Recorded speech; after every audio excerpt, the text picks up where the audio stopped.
देश के अलग अलग राज्यों में चुनाव होने वाले हैं। ऐसे जांच एजेंसियां भी पूरी तरीके से एक्टिव मोड में नजर आ रही है, जिससे भ्रष्टाचारियों की टेंशन बढ़ सी गई है। अब जब झारखंड चुनाव में महज कुछ दिन बचे हैं, ऐसे में सीबीआई का डंडा जबरदस्त तरीके से चल रहा है और कुबेर का खजाना भी जब्त किया गया है। कौन है वो भ्रष्टाचारी जिसके घर से मिला है खजाना और किस मामले में चल रहा है जांच एजेंसियों का डंडा, इसका पूरा कच्चा चिट्ठा खोलेंगे। नमस्कार, आप देख रहे हैं हमारा खास शो कच्चा चिट्ठा। मैं हूं आपके साथ पल्लवी सिंह। किस मामले में जांच एजेंसी का चला डंडा? झारखंड में चुनाव से पहले एक्टिव सीबीआई, करोड़ों की संपत्ति को जांच एजेंसी ने किया जब्त। आखिर कौन है मामले का मास्टरमाइंड? झारखंड में विधानसभा चुनाव होने वाले हैं और ऐसे में पिछले कुछ दिनों से ईडी और सीबीआई दोनों का डंडा भ्रष्टाचारियों पर चल रहा है। अब एक बार फिर से कुछ ऐसा ही हुआ है, क्योंकि साहिबगंज जिले के नींबू पहाड़ में हुए 1250 करोड़ के अवैध खनन मामले में सीबीआई ने जांच शुरू कर दी है। साहिबगंज के मिर्जा चौकी, बारहवा और उधवा के लगभग 10 से 12 ठिकानों पर सीबीआई की टीम ने एक साथ छापेमारी करके हड़कंप मचा दिया है। यहाँ पर सीबीआई की टीम सुबह 11 बजे से मिर्जा चौकी के पत्थर व्यवसायी रंजन वर्मा, संजय जायसवाल, पत्रो सिंह, ट्विंकल भगत के आवास पर रेड कर रही है। वहीं बहरवा में भगवान भगत, कृष्णा शाह और सुब्रतो पाल के कार्यालय और आवास पर रेड हो रहा है, जबकि उधवा में आफताब आलम के घर और कार्यालय में सीबीआई जांच कर रही है। साहिबगंज में हुए 1250 करोड़ की अवैध खनन मामले में ईडी और सीबीआई लगातार जांच कर रही है। वहीं मंडरो प्रखंड के नींबू पहाड़ पर हुए अवैध खनन मामले में ईडी के गवाह और भवानी चौकी के प्रधान विजय हांसदा के मुकर जाने के बाद से मामला सीबीआई के पास चला गया है। साहिबगंज मुफासिल थाना में विजय हांसदा द्वारा दर्ज कोर्ट कंप्लेन और एसटीएससी थाने में दर्ज केस को सीबीआई ने टेक ओवर कर लिया है। सीबीआई ने अपने केस में मुख्य आरोपी पंकज मिश्रा, विष्णु कुमार यादव, पवित्र कुमार यादव, राजेश यादव सहित कई लोगों को आरोपी बनाया है। सूत्रों के मुताबिक सीबीआई की रेड इसी का हिस्सा माना जा रहा है। जानकारी के मुताबिक सीबीआई की छापेमारी में भारी मात्रा में कैश की बरामदगी हुई है। रिपोर्ट्स के मुताबिक अभी तक 70 लाख रुपए, 1 किलोग्राम सोना, 1 किलोग्राम चांदी के अलावा करोड़ों रुपए के संपत्ति के दस्तावेज जब्त किए गए हैं। लेकिन अभी तक ये साफ नहीं हो सका है कि ये पैसा कहां से निकला है। दरअसल यूनिवर्सिटी और अस्पताल के अलावा अन्य जगहों पर भी छापेमारी जारी है।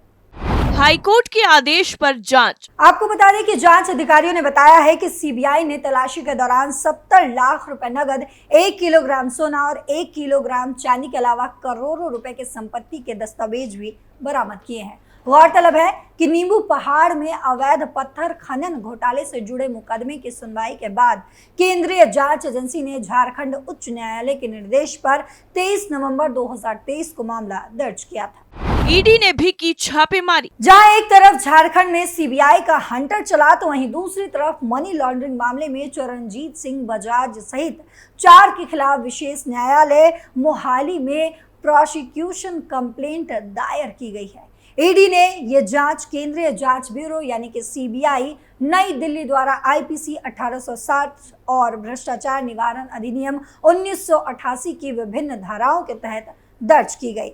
एक एफआईआर के आधार पर यह शुरू की गई। ईडी की जांच से पता चला कि पीएमपीपीएल ने लोन का उपयोग उस उद्देश्य के लिए नहीं किया जिसके लिए लोन दिया गया था, और पीएमपीपीएल के एमडी चरणजीत सिंह बजाज ने विभिन्न शील संस्थानों के माध्यम से अपराध की आय को डाइवर्ट किया। क्या है पूरा मामला? अब चलिए आपको बताते हैं कि आखिर पूरा मामला क्या है। दरअसल जांच एजेंसी ईडी द्वारा दिल्ली, हरियाणा के पंचकुला, पंजाब के अमृतसर, मोहाली, हिमाचल प्रदेश के बड्डी में सर्च ऑपरेशन की कार्रवाई हो रही है। पंजाब के चर्चित कारोबारी गुगलानी फैमिली से जुड़े कई आरोपियों के खिलाफ ये कार्रवाई की जा रही है। सर्च ऑपरेशन की कार्रवाई चर्चित कारोबारी सुनील गुगलानी और उनकी पत्नी सुमन गुगलानी की कंपनी DUNN फूड और सुपर मल्टी कलर प्रिंटर्स से जुड़े बैंक फ्रॉड के चलते हो रही है। ईडी ने इससे पहले एक बयान जारी किया था कि पिछले महीने बेंगलुरु में एक PMLA अदालत के समक्ष 8 आरोपियों के खिलाफ अभियोजन शिकायत दर्ज की गई है।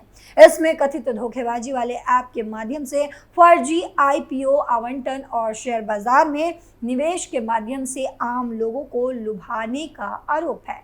ईडी ने कहा था कि जांच में पाया गया है कि भारत में साइबर घोटालों का एक बहुत बड़ा नेटवर्क है, जिसमें फर्जी शेयर बाजार निवेश और डिजिटल अरेस्ट शामिल है, जिन्हें मुख्य रूप से फेसबुक, इंस्टाग्राम, व्हाट्सएप और टेलीग्राम जैसे सोशल मीडिया मंच के जरिए अंजाम दिया जाता है। ईडी ने कहा है कि पिग बुचरिंग घोटाले के नाम से प्रचलित शेयर बाजार निवेश घोटाले फर्जी वेबसाइट और भ्रामक व्हाट्सएप ग्रुप से लोगों को बहलाया जाता था। ये व्हाट्सएप ग्रुप देखने से ऐसा लगता है कि ये प्रतिष्ठित वित्तीय कंपनियों से जुड़े हुए हैं। ईडी ने कहा कि खुद को सीमा शुल्क और CBI का अधिकारी बताकर घोटाले के पीड़ितों को डिजिटल अरेस्ट किया गया, जिससे आखिरकार लोगों को पैसे देने के लिए मजबूर किया गया। करोड़ों रुपए की हेरा फेरी। ईडी की तरफ से जारी किए गए बयान में कहा गया है कि इसके अलावा कंपनी ने करीब 37.82 करोड़ रुपए फंड्स में हेरा फेरी कर डाइवर्ट किया गया। जांच में सभी फंड विभिन्न संस्थानों में डाइवर्ट किया गया। ईडी ने पहले 11 अलग अलग परिसरों में छापेमारी की, जिसमें 1.14 करोड़ रुपए की नकदी और सोना बरामद हुआ था। इससे पहले ईडी ने 24.94 करोड़ रुपए की अचल संपत्ति भी जब्त की थी।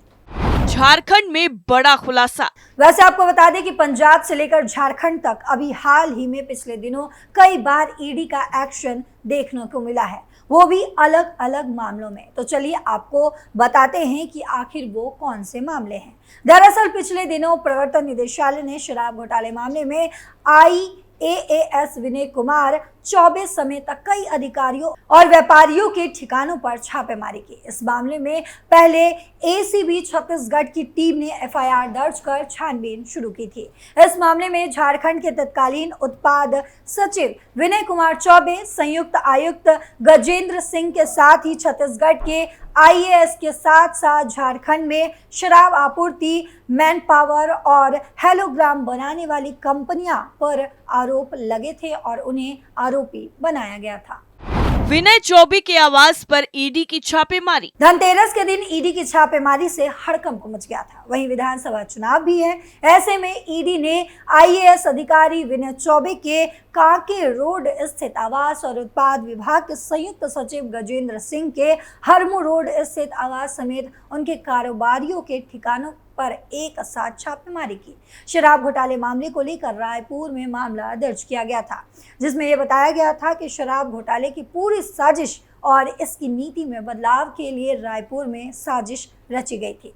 इससे पहले भी ईडी ने 2023 को अगस्त में रांची, देवघर, दुमका, कोलकाता और अन्य 32 ठिकानों पर एक साथ छापेमारी की थी, जिसमें राज्य के वित्त मंत्री, उनके बेटे समेत शराब कारोबारी योगेंद्र तिवारी और उनसे जुड़े 32 लोगों के ठिकानों पर ईडी ने छापेमारी कर कागजातों को खंगाला था। साथ ही छापेमारी के बाद योगेंद्र तिवारी को गिरफ्तार भी किया गया था। इसके खिलाफ ईडी ने चार्जशीट दायर किया है। चार्जशीट में यह भी कहा गया था कि बालू और जमीन कारोबार से अर्जित धन को योगेंद्र तिवारी द्वारा शराब के कारोबार में लगाया गया था। छापेमारी के दौरान केंद्रीय रिजर्व पुलिस बल यानी कि CRPF के दलों ने प्रवर्तन निदेशालय के दलों को सुरक्षा प्रदान की। विनय कुमार चौबे राज्य में 2022 की आबकारी नीति के कार्यान्वयन के दौरान झारखंड के मुख्यमंत्री हेमंत सोरेन के प्रधान सचिव और राज्य के आबकारी सचिव थे। पुलिस की प्राथमिकी में आरोप लगाया गया कि झारखंड शराब नीति 2022 राज्य के शराब सिंडिकेट को अवैध रूप से लाभ पहुंचाने के लिए बनाई गई थी, जिससे झारखंड सरकार को नुकसान हुआ। मंत्री के भाई और IAS के ठिकानों पर रेड।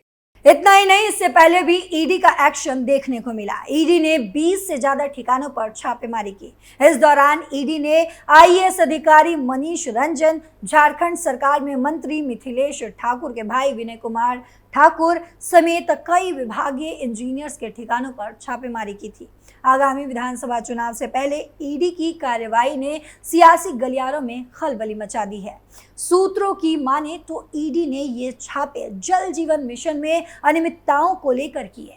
इसकी आंच हेमंत सरकार में मंत्री मिथिलेश ठाकुर तक पहुंच गई। उनके भाई विनय ठाकुर और पीएस हरेंद्र सिंह के ठिकानों पर प्रवर्तन निदेशालय ने छापेमारी की। वहीं आईएएस अधिकारी मनीष रंजन भी इससे अछूते नहीं रहे। उनके ठिकानों पर भी ईडी ने दबिश दी। मंत्री मिथिलेश ठाकुर के भाई विनय ठाकुर और उनके बिजनेसमैन पार्टनर वेदांत खिरवार के घर में ईडी की छापेमारी की गई। जानकारी के मुताबिक ईडी की टीम करीब 2:30 बजे रात में ही चाईबासा पहुंच गई थी। ईडी की टीम सबसे पहले अमला टोला स्थित मंत्री के भाई विनय ठाकुर के आवास पर पहुंची और सुबह करीब 4 बजे से उनकी आवास में छापेमारी की कार्रवाई शुरू की गई। विनय ठाकुर से पूछताछ के बाद उनके बिजनेस पार्टनर मधु बाजार निवासी वेदांत खिरवार के यहाँ भी एक टीम छापेमारी की। वहीं वेदांत खिरवार के गोदाम की भी जांच की गई। दूसरी तरफ ईडी की कार्रवाई को लेकर चाईबासा और आसपास के क्षेत्र में भी हलचल तेज हो गई। लेकिन अब फिर से जांच एजेंसियों का ताबड़तोड़ डंडा चल रहा है, जिससे एक बार फिर से सियासी गलियारों में हलचल तेज हो गई। कच्चा चिट्ठा में फिलहाल के लिए इतना ही। बाकी खबरों के लिए देखते रहिए कैपिटल टीवी। नमस्कार।